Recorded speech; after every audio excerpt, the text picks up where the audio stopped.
The Book of Expanded Deism, chapters 25 and 26. This is part 13 of a 14-part series. The Book of Expanded Deism can be bought on Amazon.com. The Book of Expanded Deism was written by me, Jayson X. To help people be as sane, good, and happy as possible, now and always. To contact me, write to Jayson@Deism. My blog site is jaysonx.com. Chapter 25. Specific things we can do to be happy. Question 228. How can we have adequate air? Answer 228. At least part of the answer is to avoid situations in which we are likely to suffocate and to support organizations and policies which promote clean air. Question 229. How can we have adequate water? Answer 229. At least part of the answer is to avoid situations in which we are likely to dehydrate and to support organizations and policies which promote abundant, clean water. Question 230. How can we have adequate food? Answer 230. At least part of the answer is to avoid situations in which we are likely to starve and to support organizations and policies which promote the growth and distribution of abundant, healthy food. Question 231. How can we have adequate sleep? Answer 231. At least part of the answer is to sleep approximately 6 to 8 uninterrupted hours every 24 hours and to occasionally take naps. Question 232. How can we have adequate sex? Answer 232. At least part of the answer is to orgasm frequently, perhaps once every 24 hours on average. This can be achieved by oneself and/or with someone else. If one cannot orgasm for some reason, one should come as close to orgasm as one can and should consider that adequate for the time being. Question 233. How can we have adequate excretion? Answer 233. At least part of the answer is to eat a well-balanced diet and to not unnecessarily stop oneself from excreting. Question 234. How can we have adequate physical health? Answer 234. At least part of the answer is to eat a well-balanced diet, exercise, get medical treatment as needed, brush our teeth at least once a day, twice a day is better, and thoroughly clean our bodies with soap and water at least once a week. Once a day is better. Here, a day equals 24 hours. Question 235.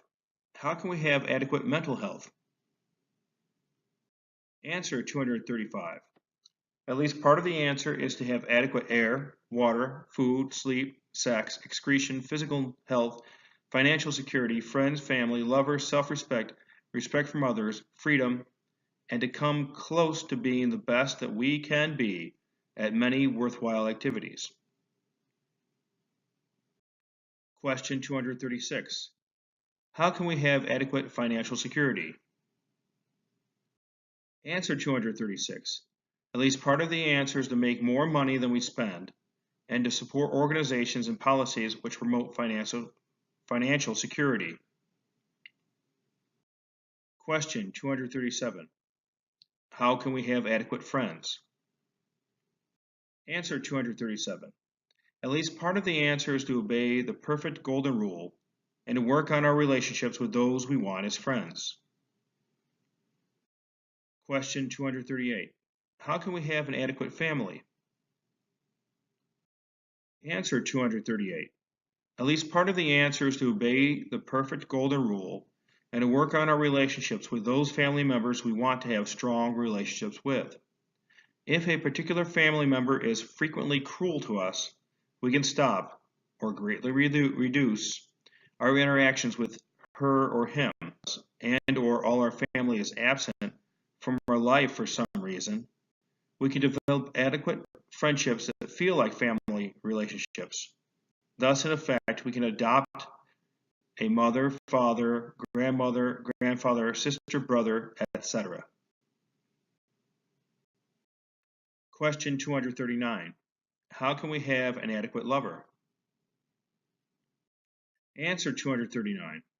If we are romantically available, at least part of the answer is to obey the perfect golden rule and to let those we are romantically interested in know that we are romantically interested in them. If we are already in a monogamous relationship or something like that, we can continue to woo our lover while obeying the perfect golden rule. Question 240. How can we have adequate self-respect?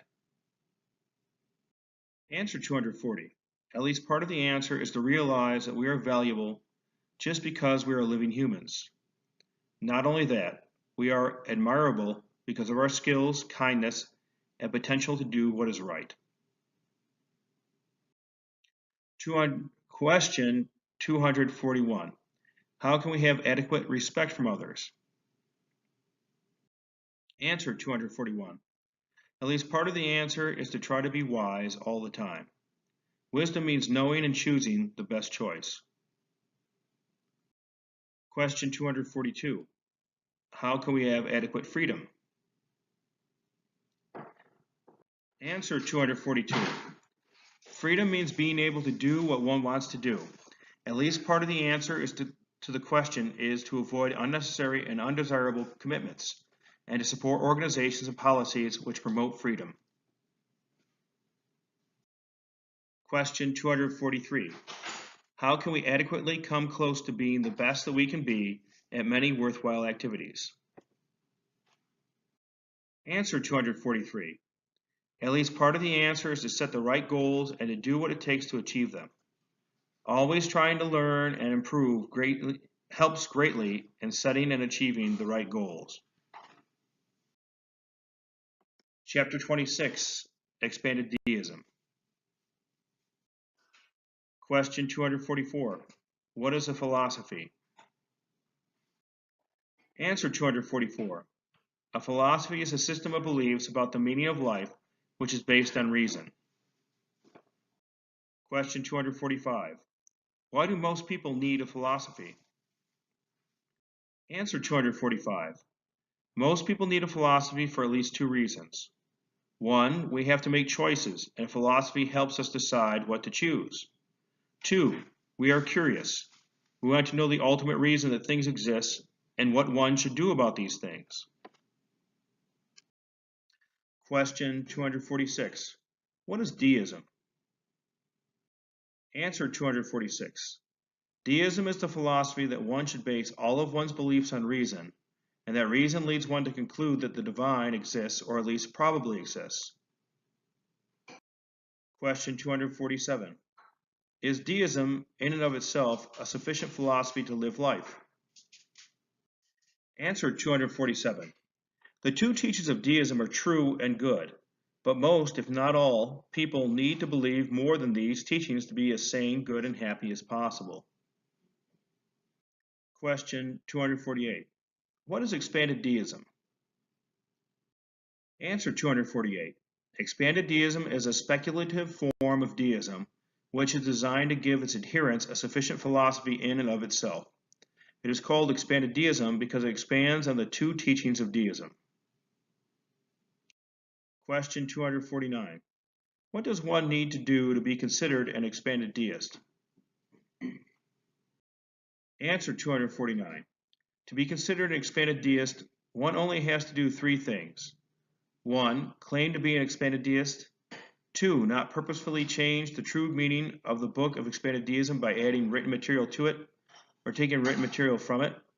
And 3. Claim to honestly believe and live according to all the summary of Expanded Deism, which is found in Chapter 1 of this book. Question 250.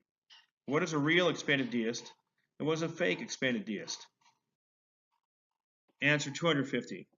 Perhaps there are two types of believers in every philosophy or religion: real believers and fake believers. A real believer is someone who honestly claims to believe and live according to the teachings of the philosophy or religion more than the teachings of any other philosophy or religion. And a fake believer is someone who dishonestly claims to believe and live according to the teachings of the philosophy or religion more than the teachings of any other philosophy or religion. Thus, a real expanded deist is someone who claims to be an expanded deist, does not purposefully change the true meaning of the Book of Expanded Deism by adding written material to it or taking written material from it, and honestly believes and lives according to all the summary of Expanded Deism. Question 251. But if many people claim to be expanded deists, won't some of them be fake expanded deists? Answer 251. Yes, some people who will call themselves expanded deists will lie about their beliefs and practices, or not understand what expanded deism truly is. However, it is better to let people be hypocritical or mistaken than to force them to be real expanded deists. The divine knows the difference between a real believer and a fake believer, and the divine will give everyone what he or she deserves. Also, no one should ever be forced to embrace a particular philosophy or religion. Question 252. Why should no one ever be forced to embrace a particular philosophy or religion? Answer 252. There are at least 3 reasons. 1. Forcing someone to believe something can be psychologically harmful. 2. It does not change what she or he truly believes. And 3. His or her philosophy or religion might be more true and or good, at least in part, than the one she or he is being forced to embrace. Question 253. What should a real expanded deist do about a fake expanded deist? Answer 253. First, a real expanded deist should be as kind as reason permits to everyone, including fake expanded deists. Being kind includes not torturing, murdering, or unnecessarily rejecting someone. Second, a real expanded deist must decide whether to confront the fake expanded deist or not. The decision largely depends on the issue. If the issue is petty, it is probably best not to confront. Question 254. How should a real expanded deist confront a fake expanded deist if the former chooses to confront the latter? Answer 254. In most cases, the best way to confront a fake expanded deist is privately and politely. If talking with the fake expanded deist does not resolve the issue, you might want to recommend that he or she speak with someone who has a reputation for being good and wise. Or you might ask a good and wise person to help you talk with her or him. Question 255. What does one need to do to stop being considered an expanded deist? Answer 255. To stop being considered an expanded deist, one only has to claim to not be an expanded deist. One does not have to go through a ceremony or endure an inquisition. Thank you for watching and or reading this video. Please tell as many people as you are willing about it.